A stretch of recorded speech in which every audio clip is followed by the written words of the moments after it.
परिवार। माँ, मैं आपके लिए चाय लेकर आई हूँ, अब आप उठ जाइए।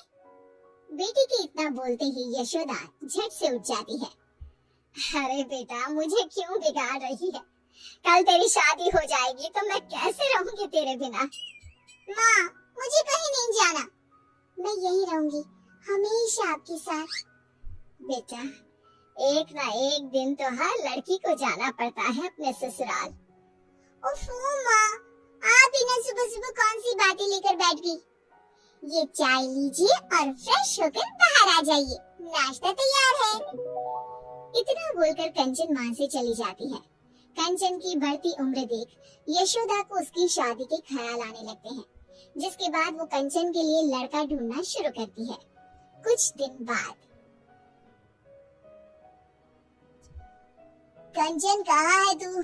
देख, मैं तेरे लिए चॉकलेट लाया हूँ। चॉकलेट देखकर कंचन खिलखिलाकर हंसने लगती है। इस पर कंचन के पिता उससे कहते हैं, कंचन बेटा, अब तेरी शादी होने वाली है, ये सब चॉकलेट खाने के शौक छोड़ दे बेटा। कंचन कुछ कहती उसके पहले उसका भाई राहुल बोल पड़ता है, पापा, इतनी भी क्या जल्दी है? अभी तो कंचन छोटी है। अरे इतनी भी छोटी नहीं है तेरी बहन। कंचन मुंह बनाते हुए वहाँ से चली जाती है और अपने रोजमर्रा के कामों में जुट जाती है। अगले दिन, कंचन बेटा, आज तो घर का कोई काम नहीं करेगी, जाकर तैयार हो जा, थोड़ी ही देर में तुझे लड़के वाले देखने आ रहे हैं। माँ प्लीज, मुझे कहीं नहीं जाना आप लोगों को छोड़कर। जाना तो पड़ेगा ना बेटा, दुनिया की यही रीत है, हर लड़की को एक ना एक दिन पराए घर जाना ही पड़ता है। चल, अब जा, तैयार हो जा जल्दी से। माँ की बात मानकर कंचन तैयार होने चली जाती है, जिसके कुछ घंटे बाद लड़के वाले भी कंचन को देखने उसके घर पहुँच जाते हैं। दोनों ही परिवारों को रिश्ता मंजूर हो जाता है और एक सप्ताह बाद कंचन की श्लोक के साथ शादी हो जाती है। कंचन के जाने के बाद सभी को घर बहुत खाली खाली सा लगने लग जाता है। माँ, मुझे छोटी की बहुत याद आ रही है, वो होती तो अभी पूरे घर में इधर से उधर नाच रही होती। हाँ बेटा, तू सही कह रहा है, उसके बिना ये घर खाने को दौड़ रहा है, लेकिन हम कर भी क्या सकते हैं, एक ना एक दिन तो ये होना ही था। ऐसे ही एक महीना बीत जाता है। अब यशोदा को घर का सारा काम अकेले ही करना पड़ता, जिसके कारण वो अक्सर बीमार रहने लगी। यशोदा, तुमसे कितनी बार कहा है, ज्यादा काम मत किया करो। लो, हो गई ना फिर से तुम्हारी तबीयत खराब। अब मैं घर का काम नहीं करूंगी तो और कौन करेगा? कंचन भी नहीं है। मेरी बेटी ने आज तक कभी मुझे कोई काम नहीं करने दिया, जिसके कारण अब मेरा शरीर काम का ज्यादा भार सहन ही नहीं कर पाता। क्यों ना हम राहुल की शादी करवा दें? बहू आएगी तो तुम्हारी भी थोड़ी बहुत मदद हो जाएगी। हाँ, ये अच्छा आइडिया है। घर वाले शादी की बात शुरू करते हैं और देखते ही देखते कुछ महीनों में राहुल की शादी अंजलि नाम की लड़की से हो जाती है और घर में आते ही अपने व्यवहार और स्वभाव से अंजलि सभी का दिल जीत लेती है। शादी के कुछ दिनों बाद, बहू जरा चाय तो पिला दो, सुबह से चाय नहीं पी है। अंजलि अपने ससुर के लिए चाय बनाकर लाती है। लीजिए पापा जी, आज डिनर में क्या बनाना है? अरे बेटा, जो तेरी इच्छा है वो बना ले।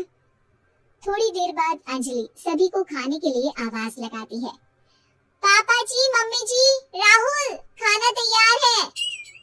अंजलि की आवाज देते ही सभी लोग खाने के लिए आ जाते हैं। अरे वाह बहू, खाना तो बहुत स्वादिष्ट बना है, तुम्हारे हाथों में तो जादू है, जादू।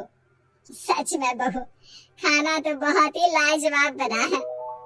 Thank you. माँ पापा, मैं सोच रहा था क्यों ना हम सब कहीं घूमने चले।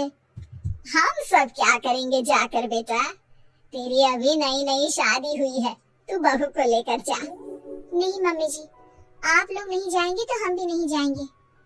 अंजलि के इतना प्यार से बोलने पर घर वाले उसे इनकार नहीं कर पाते और उनके साथ चलने के लिए मान जाते हैं। एक काम करते हैं, साथ में कंचन को भी ले चलते हैं। बहुत दिन हो गए, उससे मिले भी नहीं। हाँ हाँ, क्यों ना हम कंचन दीदी को सरप्राइज दें, वो तो खुशी से पागल हो जाएगी। ठीक है, फिर मैं आज ही उसे यहाँ आने को बोलती हूँ। उसके बाद हम सब उसे सरप्राइज देंगे, फिर सब साथ में घूमने जाएंगे। फिर क्या था, यशोदा तुरंत कंचन को फोन मिलाकर बैठ जाती है, जिसमें दोनों माँ बेटी की लंबी बातें चलने लगती है। और उसी में, तुझे पता है कंचन, तेरी भाभी बहुत अच्छी है। जरूर पिछले जन्म में मैंने कोई अच्छे कर्म किए होंगे जो मुझे अंजलि जैसी बहू मिली है। अपनी माँ के मुंह से किसी और की इतनी तारीफें सुनने के बाद कंचन को अपनी भाभी से जलन होने लगती है। माँ, आपको नहीं लगता आप कुछ ज्यादा ही बहू की तारीफ कर रही हैं? कहीं भाभी आपके हाथ से फिसल ना जाए। अरे नहीं नहीं बेटा, वो ऐसी नहीं है। तो एक काम कर, कुछ दिनों के लिए यहीं आ जा। इसी बहाने अपनी भाभी को अच्छे से पहचान लेना। भाभी से तो अब मुझे मिलना ही पड़ेगा। उन्होंने उस घर में मेरी जगह जो ले ली है। अगले दिन कंचन अपना सामान लेकर मायके पहुंच जाती है, जहां अंजलि उसके लिए चाय नाश्ता लेकर आती है। दीदी, तुम्हारे ससुराल में सब कैसे हैं? मेरे ससुराल में सब ठीक है। आप यहाँ का बताइए कि सारा काम आप बराबर कर लेती है ना? माँ से तो नहीं करवाती काम? अरे कैसी बात कर रही हो आप दीदी? मैं भला मम्मी जी से कोई काम क्यों करवाऊंगी? ऐसा होना भी नहीं चाहिए, वही आपके लिए बेहतर होगा। कंचन, ये क्या तरीका है अपनी भाभी से बात करने का? हाँ माँ, अब तो आपको मैं ही गलत लगूंगी ना? ऐसा नहीं है कंचन, तुम गलत समझ रही हो। आपसे तो मुझे बात ही नहीं करनी। इतना कहकर कंचन अपने रूम में चली जाती है। अंजलि बेटा, कंचन की बात का बुरा मत मानना, उसका अभी शायद मूड खराब है। कोई बात नहीं मम्मी जी, मुझे उनकी बातों का बुरा नहीं लगा। अगले दिन अंजलि रसोई में खाना बना रही होती है, तभी वहाँ कंचन आ जाती है। भाभी आप रहने दीजिए, आज खाना मैं बना देती हूँ। अरे नहीं नहीं दीदी, आप मेहमान हो, कुछ दिन आराम करने का मौका मिला है, मैं आपसे काम नहीं करवा सकती। मैं मेहमान नहीं, बेटी हूँ इस घर की।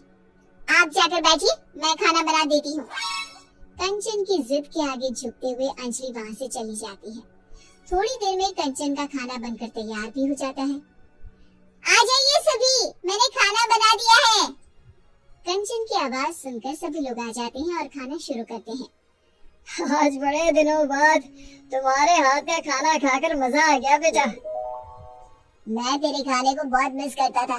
सच में आज तो मजा ही आ गया। कंचन, तेरे हाथों में तो जादू है बेटा। मैं तेरे हाथ का बना ये खाना हर रोज मिस करती थी। सभी के मुंह से अपने लिए तारीफ सुनकर कंचन की आंखों से आंसू बहने लगते हैं। वो अपने आंसू पोंछते हुए कहती है, क्या सच में आप लोगों ने मेरे हाथ के खाने को मिस किया? मुझे तो लगा था आप लोग मुझे भूल ही गए हैं। अरे ऐसे कैसे भूल सकते हैं हम तुझे? तू बेटी है इस घर की, कोई खिलौना थोड़ी ना है जो भूल जाए। और तुझे यहाँ बुलाने का आइडिया तेरी भाभी का था। हम लोग कहीं घूमने का प्लान कर रहे थे, तो सोचा तुझे भी साथ ले जाए। मुझे माफ कर दीजिए भाभी, मैंने आपके बारे में कितना गलत सोचा। मुझे लगा आपके कारण अब कोई मुझसे प्यार नहीं करता। अपनी जलन के कारण मैंने आपके साथ कितना गलत व्यवहार किया। हो सके तो मुझे माफ कर देना भाभी। अरे नहीं नहीं दीदी, आपको माफी मांगने की कोई जरूरत नहीं है। आप तो बिल्कुल मेरी छोटी बहन जैसी हो। आप इस तरह माफी मांगोगी तो मुझे बिल्कुल अच्छा नहीं लगेगा। अंजलि के इतना कहते ही कंचन उसे गले लगा लेती है। अब उसे एहसास हो चुका होता है कि सभी रिश्ते अपनी जगह खास होते हैं। कुछ नए रिश्तों के जुड़ जाने से पुराने रिश्तों का प्यार कभी खत्म नहीं होता, ना ही जीवन में